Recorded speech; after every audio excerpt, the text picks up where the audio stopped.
મામાન છું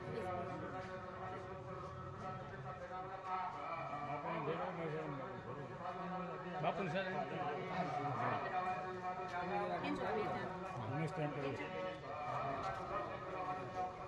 મુખ્ય સંત આપણે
बाहु राजन्यता ऊरू तद सद्वै शब्दात् रुद्रो जाता ओम नमः नमो जातस्तक्षौ रुद्रो जाता सुतकार वाच प्राण जमकार गिर जाता राजा संदर श्रेष्ठ प्रदाह देव यज्ञनंदनवना नंदकोशम्भा ओम निन्ने ओम निन्ने दुर्गा हनुमान पिता ओम जगह भाईवाना नयान में जजे ओम जगत या करोड़ का नाम जिने संता जिने सब जात प्रभाव जाएगा ओम प्रभाव विश्वास जाते देखे जो या आसे जन के रोषे जो हो नमोना या को या सुता कालो गाव नंदा ओम प्रभुया या देवा नंदन दहला का सीता चंद्र पर प्रकट है ओम प्रकाश जगत प्रकाश देवा धीते नंदन वाला नंदन कुसुमा ओम निन्ने देवा कान धर्म देवा हरा देवा तो भे सत्या देवा नारायण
मंदिर नहीं समस्या साचो चोरથી ઓળખણે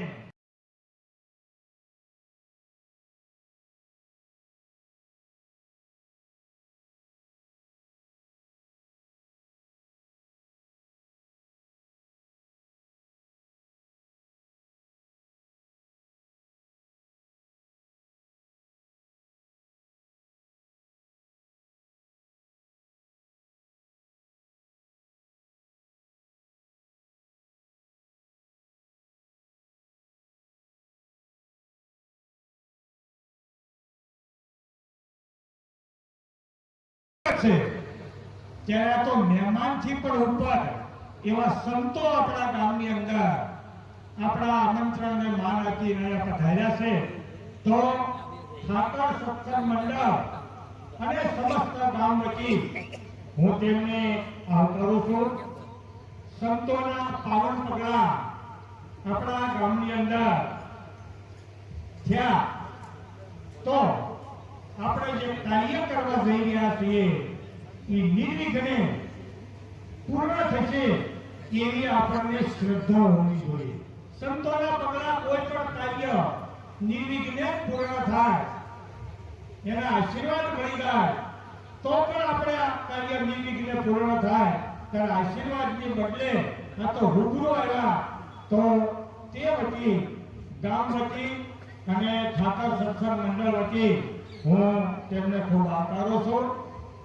આપણા મહેમાનો જ્યારે અહીંયા પધાર્યા હોય, સંતો જ્યારે પધાર્યા હોય ત્યારે તેઓ શ્રીનું પણ આપણે સન્માન કરવું જોઈએ. તો આપણી વચ્ચે સંત શ્રી કમલેશ્વરાનંદ બાપુ કર્મજી આશ્રમના પધાર્યા છે તો તેમનું ફૂલહારથી ધાંધજા કિશોરભાઈ શેઠને હું વિનંતી કરું કે તેઓ શ્રીનું ફૂલહારથી સ્વાગત કરે. ધાંધજા કિશોરભાઈ નંદલાલભાઈ. ત્યારબાદ પતિ પતિ હર હર મહાદેવ હર. ત્યારબાદ સાહેબ ખૂબ ધન્યવાદ. આઈન પાસ જોવો જાનીભાઈ. બાપુ અમારે યજ્ઞશાળાની અંદર ટેન્ટ પહેરીને જવાની મનાઈ કરી છે. પછી સ્વયંસેવક હોય, વિડીયો વાળા હોય કે કોઈ પણ મહેમાન હોય, આવી એવી જાહેરાત કરી અને એનો અમલ તરત જ શરૂઆતમાં 19 અમારે ટેન્ટ પહેરીને આવેલા પણ કેવું ન પડ્યું. જાહેરાત થઈને સીધા ઘેરે ગયા, કાસરી પહેરી લઈ આવ્યા. દરેક આપી અને આપણે સ્વાગત કરવું છે.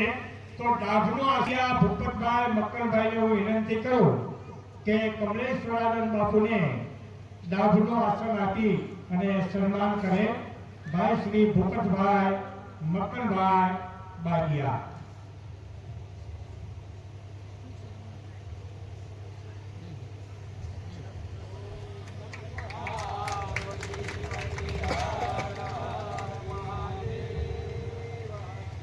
ત્યારબાદ હજી બાપુનું સન્માન આપે તો તેમના પરિવારમાંથી કોણ છે?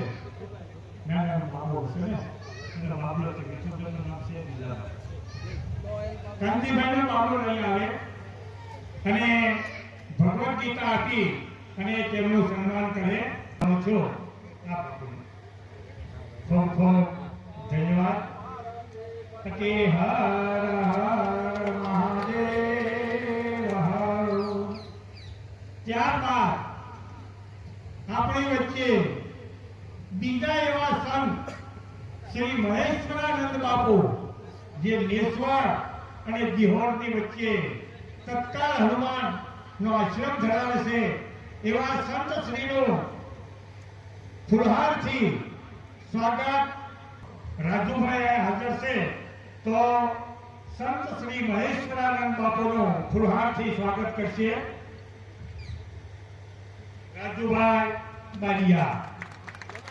પાર્વતી પતિ હર હર મહાદેવ હર. ત્યારબાદ મહેશ્વરાનંદ બાપુનું સાર ઓઢાડીને આપણે સ્વાગત કરવું છે તો ઠાકર સત્સંગ મંડળના સભ્ય એવા લક્ષ્મીરામભાઈ શ્રીકમભાઈ બારિયાને હું વિનંતી કરું કે બાપુને સાર ઓઢાડી અને સન્માન કરે. ખૂબ ખૂબ ધન્યવાદ. ત્યારબાદ આપણે મહેશ્વર ડાભનું આસન આપીને સન્માન કરવાનું છે.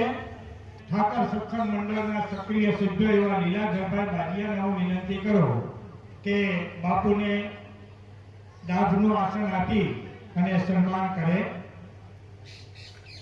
લીલાધરભાઈ વાલજીભાઈ બારિયા.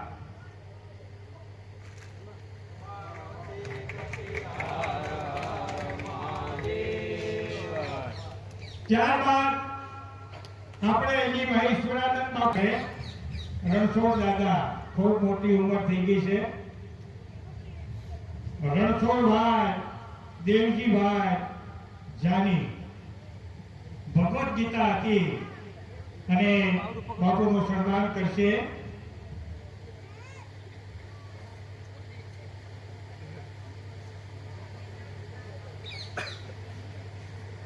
ખૂબ ખૂબ ધન્યવાદ. પતિ હર હર મહાદેવ. ત્યારબાદ કે ભગત બાપુનું સન્માન કરે. ભગત બાપુ પ્રાણેશ્વર મહાદેવ દેવગણા.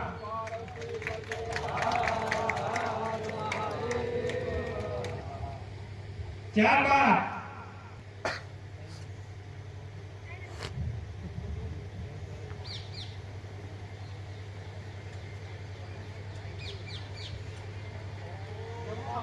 પાર્વતી પતિ હર હર મહાદેવ.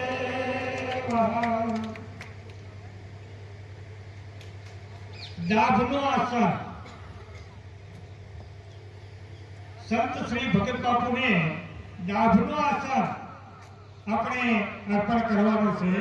તો આજ ગામના અને ઠાકર સત્સંગ મંડળના પ્રમુખ એવા હિંમતભાઈ ભગવાનભાઈ બારિયાને હું વિનંતી કરું કે તેઓ શ્રી ભગત બાપુનો દાભનું આસન આપી અને તેમનું સન્માન કરે.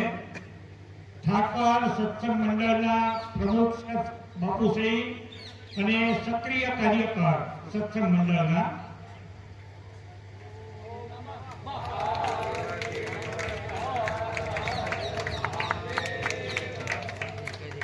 ત્યારબાદ ભગવદ ગીતા આપી અને ભગત બાપુનું આપણે સન્માન કરવાનું છે. તો એવા વિઠ્ઠલભાઈ બચુભાઈ જાનીને હું વિનંતી કરું કે અહીંયા પધારે ધર્મસભામાં અને બાપુનું ભગવદ ગીતા અર્પણ કરી અને સ્વાગત કરે.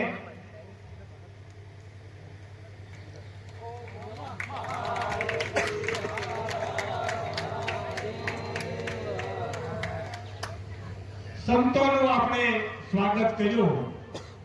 તમને કદાચ એમ થાય કે જે બાપુ બેઠે તો દયારામ બાપુ આપણા ગામના છે અને બાપુને તો મેં પહેલા જ કીધું હતું બાપુ આ કાર્યક્રમની અંદર 3 દિવસ સવારે 9 થી તે સાંજના 6 સુધી તમારે ઉપસ્થિત રહેવાનું છે.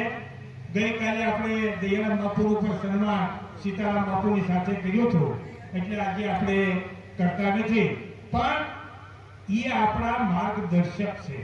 અહીંયા આપણે ઉપસ્થિત રહે અને આપણને સલાહ દેવાની હોય, કારણ કે આજ ગામને નાતે અને આપણે પણ હક ધરાવીએ કે ભાઈ તમે અમારા ગામના છો, સંત છો, કાંઈ અમારી ભૂલ થતી હોય તો અમને માર્ગદર્શન આપજો. તો દયારામ બાપુ આપણી સાથે છે. પૂર્ણ થાય છે અને બાપુ યજ્ઞ ચાલુ કરી દઉં કે 2 શબ્દો કેવા છે.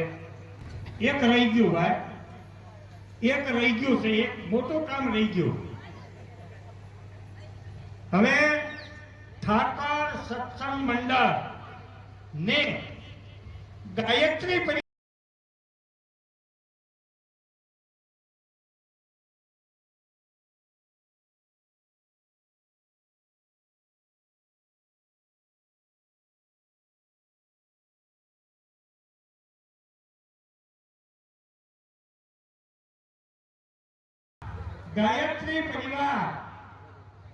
11,000 રૂપિયા ગાયત્રી પરિવાર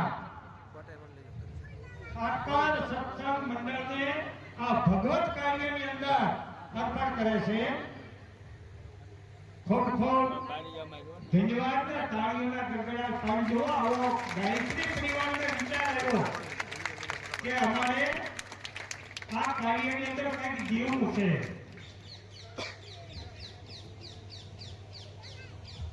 ઓકે, થોડું લઈ લીધા આવી સ્વીકારી લીધા પણ એ 11,000 રૂપિયા પાછા જ્ઞાતિની વાડીમાં આપણને એ લોકો અર્પણ કરે છે 11,000 રૂપિયા જ્ઞાતિની વાડીમાં અર્પણ કરે છે તો વિશાળ પેટ કહેવાય ને મિત્રો 11,000 રૂપિયા ગાયત્રી પરિવારે એને આપ્યા હતા આપણે માંગવાનો અધિકાર નથી છતાં એ લોકો જ્ઞાતિની જે વાડી બને છે એની અંદર એ લોકો અર્પણ કરે છે ખૂબ ખૂબ ધન્યવાદ કરી જાઓ ભાઈ આ બાજુ ભાઈ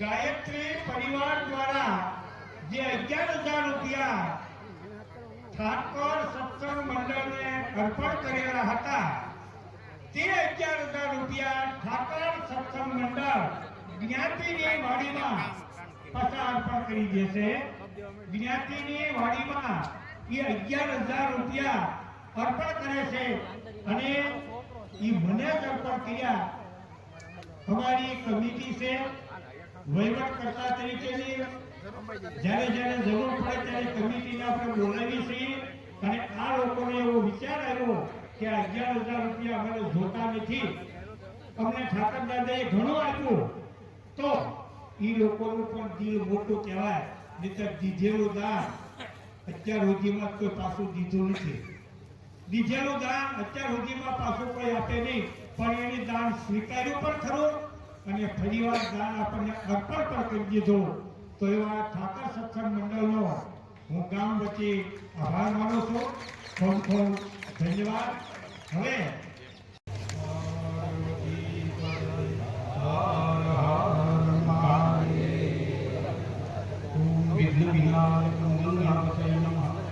ओम सत्यम परम धीमहि तन्नो हंसा प्रचोदयात् ओम आत्मके सत्यमेव नमः ओम सत्य संस्कार बुद्धिये नमः रमाद्यं जगदीश्वरं शिवगुरुं मायामनोषं हरि ब्रह्मा शम्भुनित्य सेव्यमनीष वेदान्तवेद्यं विभो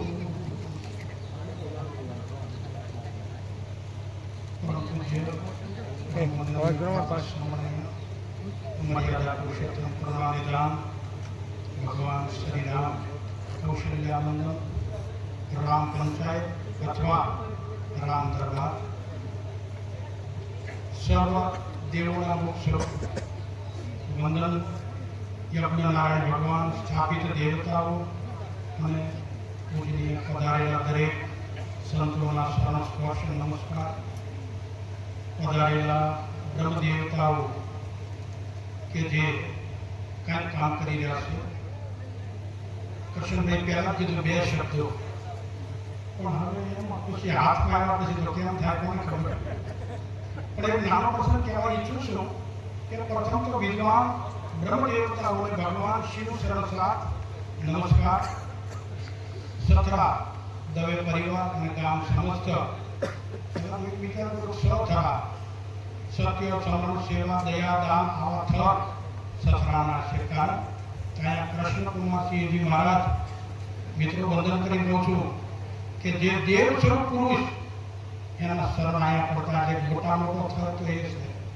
સથરાની અંદર આવા છ થર તો એ કહેવા ઈચ્છું છું કે અમારા પૂજનીય વિદ્વાન બ્રાહ્મણો કંઈક કાર્ય કરી રહ્યા છે વેદ મંત્રોનો મહિમા શું છે મિત્રો આપનો સમય જાય છે પણ ક્ષમા માંગુ છું કે સાક્ષાત બ્રહ્મના પિતા દશરથ હોય અને સંતાન ન હોય એને વેદનો સહારો લેવો સૂર્ય ઋષિ જેવા એક સંતનો સહારો લેવો પડ્યો અને વેદ મંત્રોથી જ્યારે પુત્ર કામેષ્ટિ યજ્ઞ કર્યો ત્યારે એક નહીં 4 સંતાનો પુત્ર રત્નની પ્રાપ્તિ થઈ તો આજે ભગવાન શ્રી રામ ઠાકર મંદિર આજે જેનો જીર્ણોદય ઉદ્ધાર હોય એક જ શબ્દ કહેવા ઈચ્છું છું ટૂંકમાં કે વેદ મંત્રો શું માટેનું છે અને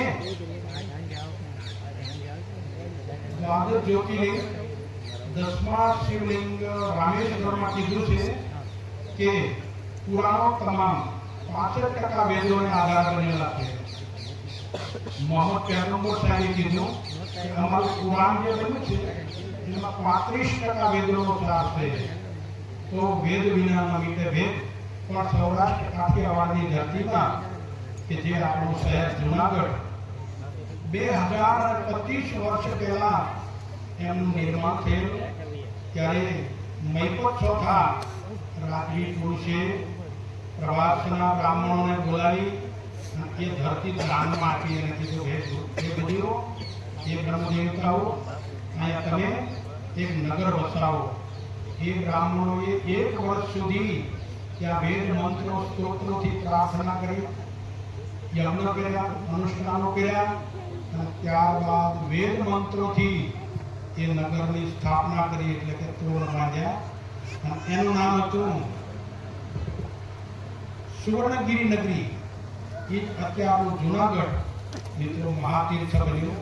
પૂજ્ય અંગ્રેજ બાપજી જ્યારે માનસરોવરની કથામાં હોય ત્યારે એનો ઉલ્લેખ કર્યો હતો કે જેમ ઉત્તર ભારતના 4 ધામ એમ અમારા સૌરાષ્ટ્ર ગુજરાતના પણ 4 ધામ સોમનાથ, ગોપનાથ, દ્વારકા અને ગિરનાર. બહુ સમય નહીં લેતા વેદ મંત્રો અન્ય પ્રકારના દુઃખ, રોગ, ભય, ત્રાસ, તકલીફમાંથી મુક્ત કરે છે. આજકાલે બ્રાહ્મણ અને વેદ વિદ્વાન બ્રાહ્મણો તો શું ન કરી શકે. સ્વામી આદિ જગતગુરુ શંકરાચાર્યજીના 4 શિષ્યો એમાંથી એક મધુગરી કરવા ગયા. એક ઘરે જઈને બોલ્યા, ભિક્ષા દેહી મૈયા. ભિક્ષા પ્રાપ્ત ન થઈ તો એક માતાજી વિધવા હતા, રડવા માંડ્યા. એમણે કીધું, બાપજી, સ્વામીજી, મારા ઘરમાં અન્નનું બી નથી, હું આપને કેમ ભિક્ષા કરાવી શકું? આજનો સાધુ સંતોના કોઠા ભંડાર ભરાય એવું દાન મળ્યું. પ્રથમ તો દરવાસન શ્રીમદ ભગવદ ગીતા મહાદાન છે. તો એ સંત એ માતાજીને ઘરે કલ્પવૃક્ષ હતું, એને નીચે દરવાસન બિસાવી અને કનકદારા સ્તોત્રનો પાઠ કર્યો. એટલે એમ વર્ષા થઈ 100 વર્ષનો. તો વિદ્વાન બ્રાહ્મણ શું ન કરી શકે એને બ્રાહ્મણ કહેવાય.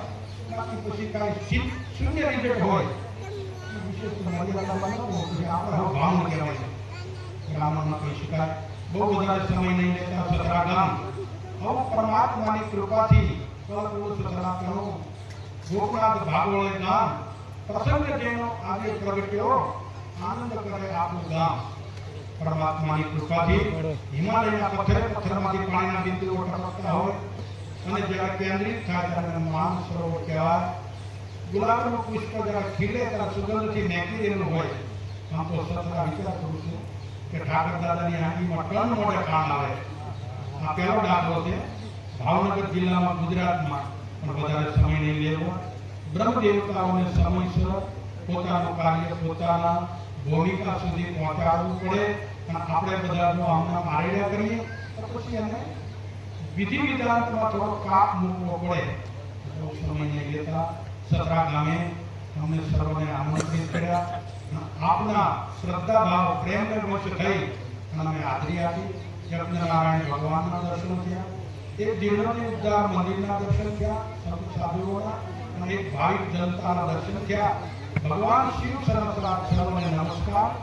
આપનો ખૂબ ખૂબ આભાર. બાપુ બોલવા મળે 2 કલાક, 3 કલાક, 5 કલાક. બાપુ ત્યારે કીધું કે ખબર નથી કે પણ સામે એની ઈ પણ ખબર હતી કે જો વિધિ પૂરી ન થાય યજ્ઞની તો એ મહાપાપ છે. કે બાપુ બહુ ટૂંકામાં આપણને સમજાવી દીધું. ત્યારબાદ મહેશ્વરાનંદ બાપુ 2 શબ્દો આશીર્વાદના આપણને પીરે છે. ફક્ત 2 શબ્દો. મહેશ્વરાનંદ બાપુ. હવે બાપુએ જ્યારે કહ્યું કે 17 ગામ તો વિશાળ પવિત્ર ધર્મનું આચરણ કરનાર અને ધર્મના માર્ગે આ સંપત્તિને વાપરવા વાળા. હવે એના મારે તો શું કહેવું, પણ મને તો એક જ વિશ્વાસ છે કે 17 ગામ છે ને એવું અટકે પટકે કોઈ પણ ગામ નથી. કે જેવો સથરામાં પરમાત્માનું બળ છે એવું ક્યાંય જોવા મળતું.